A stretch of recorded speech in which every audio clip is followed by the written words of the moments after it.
Well, it's 2006 all over again. That's right. The Hills are back. The Hills is back. The Hills is back because it's singular, because it's a show. You get a grammar lesson, including a regular lesson today. And because The Hills is back, I thought, what a great opportunity to talk about a subject we've been talking about for a little while now, which is toxic friendships. Now, a little while ago, I did a video on Taylor Swift and Selena Gomez and their super twisted, weird relationship and how to identify people in your own life who probably aren't good for you. But today, I want to talk about kind of the reverse, how to get back together with someone, how to get back together with a friend after maybe a few years or weeks or even days of silence and estrangement and bad blood. Is it even possible? I'll break it down. I'll tell you what we can learn from the girls of the Hills and take into our own life. But first, just want to remind you that if you want to chit chat with me privately, one-on-one, no bots, just Shallon, find me on the Instant Go app. My username is ShallonXO and click chat to get connected right away. And be sure to follow me on Instagram at ShallonXO and listen to my brand new podcast, Girl on Top, ShallonXO. I answer the best questions you guys have submitted, anonymously, of course, over the week. And it's a really fun sort of chit-chatty time for all of us. Okay, The Hills. I actually have my own personal history with The Hills. If you guys didn't know, I was on a reality show. I had my own reality show on MTV. It was called Downtown Girls. It was supposed to be like a real life Sex in the City, and I was the Carrie Bradshaw, but it was like all city and no sex. It was pretty boring. And we were on after The Hills. It was The Hills, The City, and then my show. And we were only around for a season, which sucks, but we got over 1 million viewers every week. I mean, we had a healthy viewership, but MTV, working for MTV was I would say it's like working for Hitler's Germany, but Hitler's Germany had a lot more organization. So there you go. It was not a great experience. And my NDA is expired, so I can say that.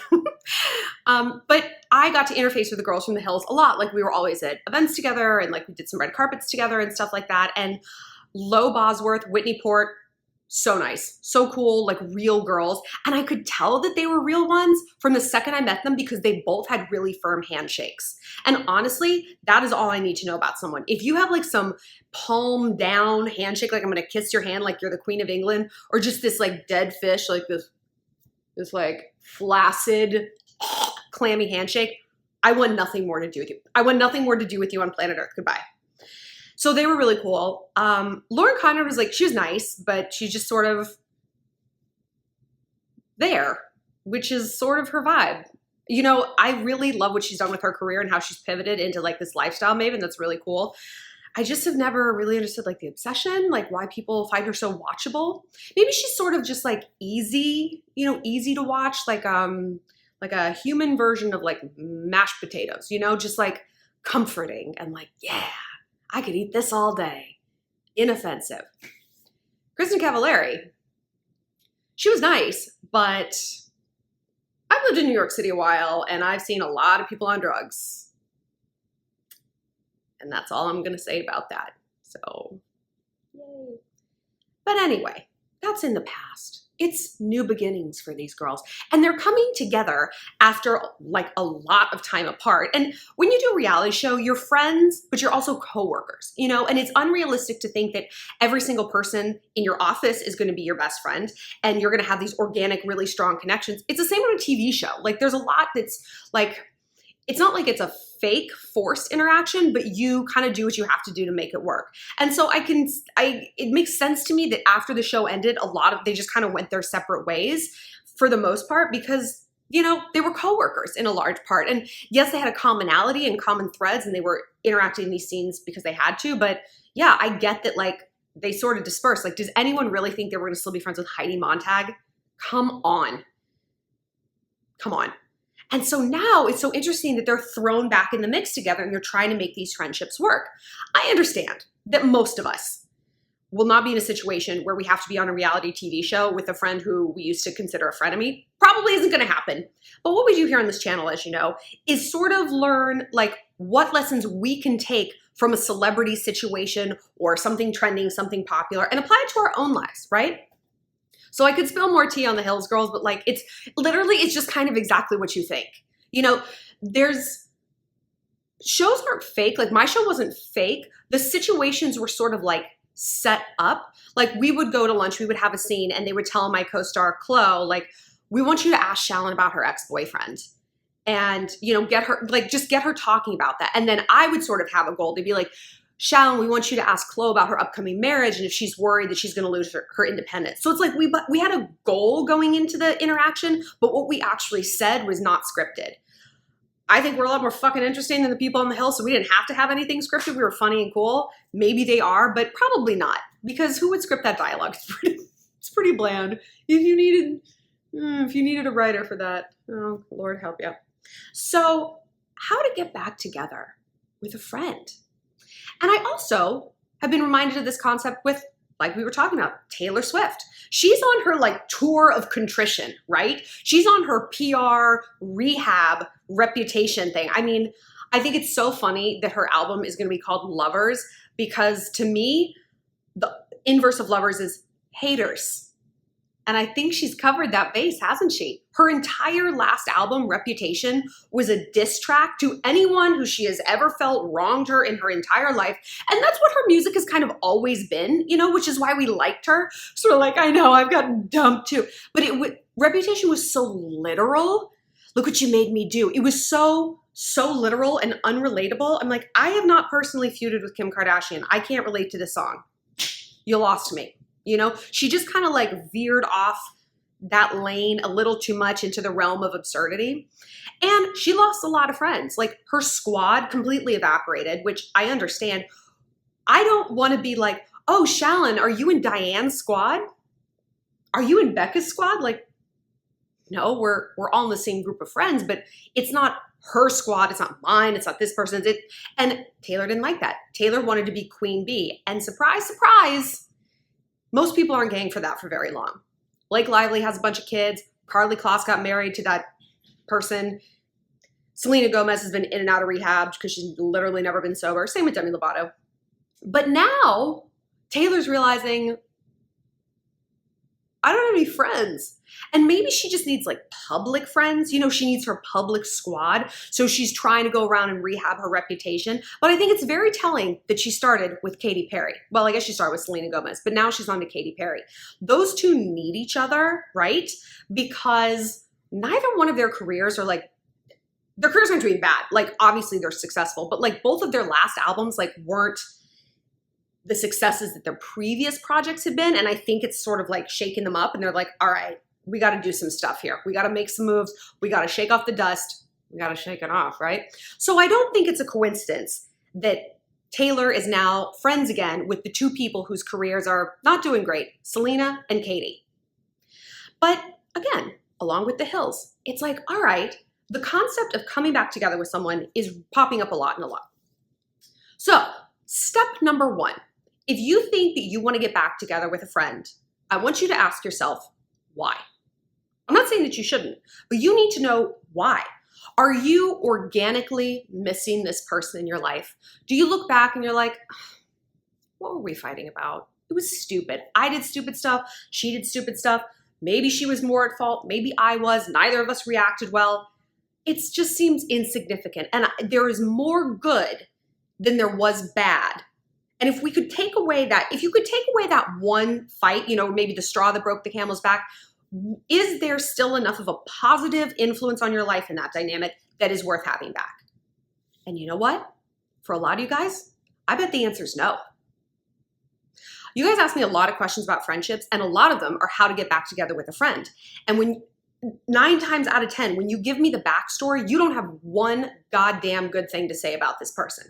She slept with my boyfriend. I couldn't trust her with my secrets. She was turning other people against me. That's not someone you need in your life.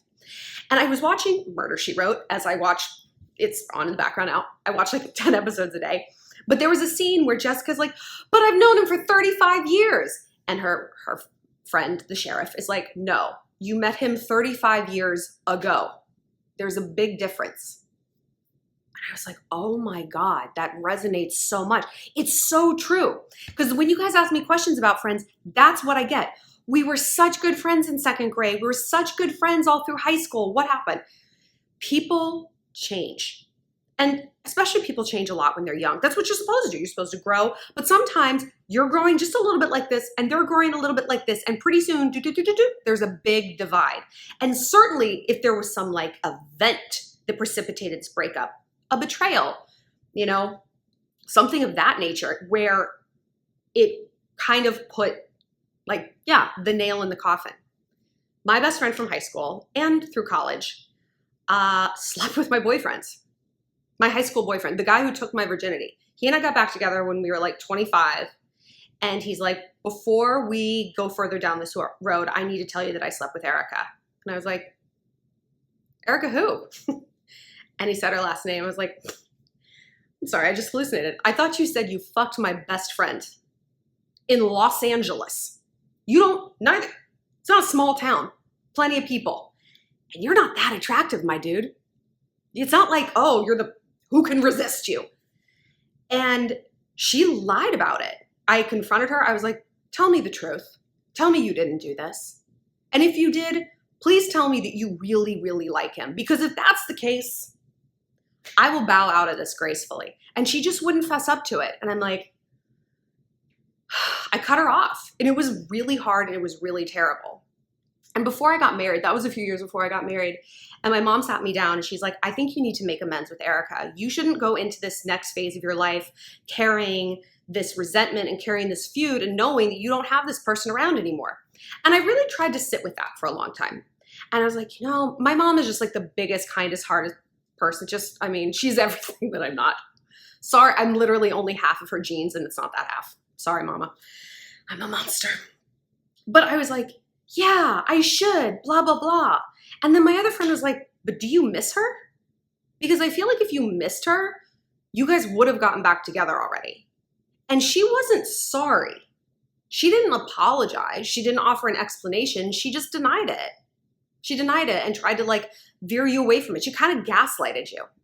And I was like, yeah, why would I be the one to be like, hey, do you want to be friends again? Why would I be the one to do that? I'm not like the sinner here. I'm a sinner in a million other ways, but in this particular situation, I was not. And I also realized that that was especially true. We would have gotten back together, but like, I didn't miss her because she had already, it was that thing. It was the tick, tick, tick, tick, tick. We had grown apart incrementally. And that betrayal was the thing that just put it all into a very sharp contrast. You know, that made me pull back and examine this friendship and be like, what the fuck is even left for us here? She became kind of like an LA person, and that's just really not my thing. I'm a New York douchebag, and it's our own brand of douchebaggery, but I'm not an LA douchebag, and I don't like being around LA douches. It's just a lot of like kicky hats and sketch comedy. Ugh. No thanks. And so that's when I realized if we took out this one thing, if she hadn't slept with my boyfriend, would I still consider this a healthy, productive, worthwhile relationship? And honestly, the answer was no. So I went back to my mom and I'm like, you know what? We're not getting back. We are never, ever getting back together. And it's not, and I don't hate her. I just feel relieved. I feel relieved that I don't have that friendship anymore, that I have to like listen to these inane stories and just a lot of different things. Like we've just both outgrown that. If you're not in my life for a reason, then you're in it for a season. That's kind of become my motto. And it's okay that people are only in your life for a short amount of time. That's sometimes natural. You know, they're helping us get to a different place. We learn, we grow, we move on, and it's all love. Well, it's not love. I don't love her. I'm annoyed at her. But I like release that relationship and feel confident that that was the right thing to do. And like, I just feel agnostic about it. I say all the time to you guys, the opposite of love is not hate, it's apathy. So if you have a friendship that you're like, I hate you, Kristen, you are not over it. You're not. And then in that case, which sounds counterintuitive, it might be worth examining like, all right, well, do I still really love her? Do I really miss her? So this is step number 2. Say you're like, okay, I want this person back in my life. I'm ready to make amends. Just like we want from guys, we want the grand gesture. You know, we want the guy outside of our room at night with the boombox playing a song. We're like, we want a grand gesture. Friendships sometimes need that too. Somebody needs to be the hero and step up and be like, look, I'm ready to lay down my swords. I miss you in my life. I am so sick of like thinking about what happened between it. My bra is literally falling down. It's making me crazy. Like I'm just free boobing it right now. I wish I could just take it off. Anyway. Yeah, be like, I'm ready to move on from this. I miss having you in my life. What do you think? And it can go a few ways. She could be on the same page and be like, you know what? Yes, life is too short for this. I don't want this tit for tat thing or just whatever we did. Who cares? Who cares? We had a spat and it got out of control and blah, blah, blah. Or they could be like, well, I'm not going to be friends with you unless you say you're sorry. I don't say sorry very often. You know why? Because I'm not usually sorry for the things that I do. I posted on my Insta story the other day. It was like someone had tweeted or like posted about like how YouTuber apologies have become their own genre. And I posted and I was like, you'll never see this from me because I will never apologize for anything that I do. And I don't. I'm an adult. I choose my words carefully sometimes.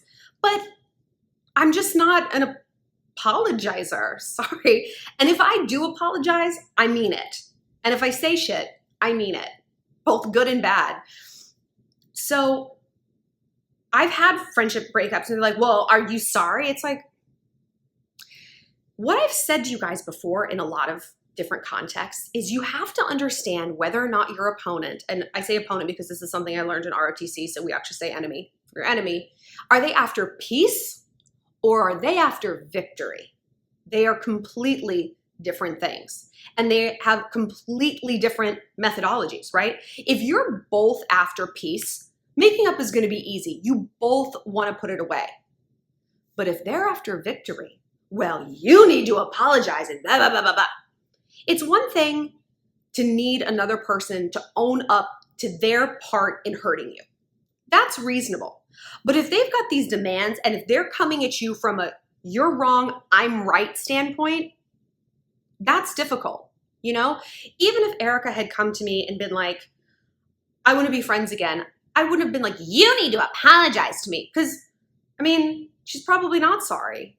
I don't know. Maybe I don't know. But I would have been like, I want to talk this out. I want to know. I just want to understand it. I want to understand it. And like, because it feels very pointed. Like you didn't just happen to sleep with a guy and oh, he's my boyfriend. Like you slept with your best friend's boyfriend. Like there's a subtext there and I want to get to the root of it. If there's like festering resentment against me or you've always liked him, whatever it is, I want to understand. Because that's the mature thing to do. But if someone is like, I will only allow you to be back in my life if you completely capitulate and I completely win, that's not peace, that's victory. And you don't need that dynamic. You truly don't. Even if you are genuinely sorry, even if you were completely at fault, that's still, it's an immature way to approach the problems. And again, peace versus victory. It's not a collaborative thing. It's not like I want us to work towards a resolution, but first, I need you to understand how your actions affected me. I need to know that like you genuinely regret doing this or whatever it is. But if it's like, you're going to lay down and I'm going to be the dominant and that's the way it is. No. But let's say that you both are after peace. Let's say that you really want to move forward and that you're just like, this was stupid. We got in some dumb fights. Or maybe she had a boyfriend. Oh, this happens. Maybe she had a boyfriend and like ghosted on you. And now she's come slithering back because he dumped her and she's single again. Again, approach it in a collaborative way. Be like, I love that you're back in my life. I missed you, but I just need you to know how this affected me. And I also need some assurances that this isn't going to keep happening. You know, like what do you think my experience on the other side was? And vice versa. Collaborative. So say you really are both committed to moving on from whatever it was happened. This is the hardest part about getting over a fight is you actually have to stop fighting.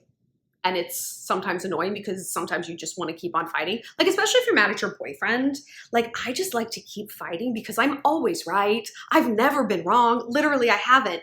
So I just want to like keep like clawing and drawing blood and being right and hearing the apology and getting the flowers forever. But you can't because that's no way to live for either one of you. It's exhausting to be in that like blood drawing place.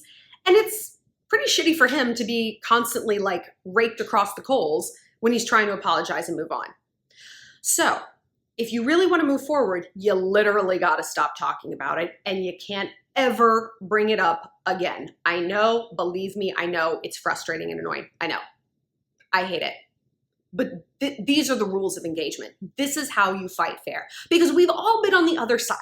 And it's usually like a lot of times it's with our family. We forgot to take the chicken out of the freezer. We have too many cups in our room, and suddenly mom is blowing her top, just mayhem. And then we hear, and do you remember when you didn't take the groceries out of the car and all the meat rotted and the car smelled for a week? And it's like, okay, cool. Let me just sit down, because apparently we're going to go through the laundry list of every single thing I've ever done wrong since the moment I was born. Amazing. Perfect. And it feels so unfair, because it's like, well, what battle am I supposed to be fighting here? Can we not just focus on the real? Like, do we have to go back in time? So that is not a dynamic you can bring into friendships. Same with dating. If you say, okay, we forgive, we're forgetting, forgiveness is easier than forgetting, you know? And it sucks, but you cannot bring it up again. Unless, of course, she sleeps with a new boyfriend of yours. Unless, of course, she forwards text messages to somebody she shouldn't again. You can't bring up the past unless it's relevant to something that's happened. But if she's like just late picking you up for manicures, you can't be like, well, were you fucking my boyfriend again? Like, you just can't do that, you know? I mean, you can, but again, why? We only have so much energy, and we certainly only have so much time in this world. Decide how you're gonna spend it. Just like money. You only have so much. Where are you going to put it? Are you going to hemorrhage bad feelings towards a toxic dynamic? And a lot of us do. A lot of us get stuck in that loop, and we have to ask ourselves, what is my emotional payout for staying in situations that are unhealthy? Because every single person who does stay in a bad situation is getting something out of it. Attention, something to talk about, some bone to pick on. I would stay in unhealthy, like, dating situations, all sorts of dynamics, because I didn't want to focus on the things that were really wrong in my life. Maybe my career was stagnating. Maybe I wasn't working out and I felt disgusting about my body. So I was taking that self-hatred and like pointing it in a different direction. It's something. It's something. You feel worthless. You feel like, well, this is all I can ever hope for. So of course I'm going to stay in something toxic. Get to the root of that. I say this a lot. Stuff like that, they're like splinters. You pull it out. It's a momentary ouchie. You're like, ah! But then it heals and it goes away and you move on. But if you don't pull it out, it festers, it swells, it's painful, it's throbbing, and it's literally all you think about and all you feel. It's so much easier just to get to the root of something, pull it out, and move on. So if your friendship is merely sort of like a manifestation of an issue you're dealing with, address that issue. And then you can actually have healthy, amazing friendships. But like I said, you don't have to keep people in your life who really aren't serving you. It's either a reason or it's a season. For more, click like and subscribe for new videos every other day. And like I said, if you want to chit chat privately with me, find me on the Instant Go app. My username is ShallonXO. And be sure to listen to my podcast, Girl on Top, for weekly dives into your best questions and lovely little topics. Tell me your own friendship nightmare stories in the comment section below. And if you have other video topic ideas, let me know.